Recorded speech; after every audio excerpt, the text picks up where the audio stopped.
สวัสดีค่ะพี่น้องค่ะคลิปนี้จะพามาดูอันนี้บักเบงยอดใบสีคอยเห็นแล้วงามบ่คะวันนี้ค่อยจะพาคุณเจ้ามาใส่ตีนบักเบงเนี่ยใส่ตีนบักเบงเพชรอะไรรัดคอมันจังพอดีฮะนะมึงเด้อเนี่ยค่อยอ้อมมึงแล้วค่อยว่าได้แล้วค่อยกระสีดึงตัวนี้ออกเห็นปะดึงออกปุ๊บกระตัดนี่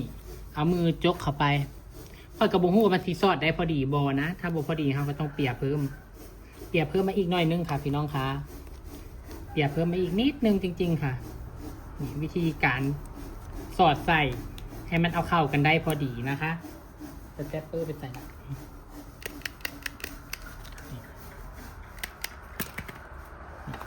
อีกจักอันนึงเด้อพี่น้องเด้อนี่ค่ะเปียกเพิ่มอีกจักอันนึง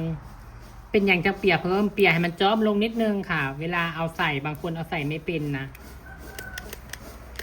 เห็นอะไรมันกระสอบบ่ได้เห็นอะไรมันใหญ่ขึ้นแบบนี้นะตัดออกแบบนี้ได้100%แบบนี้พี่น้องขาเนี่ยถ้ามันบ่ได้เขาก็ดึงออกอีกเด้อนี่ดิเห็นบ่สวบจึกเห็นบ่พอดีเลยเขาบ่ได้ตัดต่อคลิปเลยได้นี่ให้เบิ่งแจ้งรถนี่จะเย็บไว้เห็นบ่นี่เห็นบ่มันก็จะเป็นรัดข้อกลมอุดรูดเลยแบบนี้เห็นบ่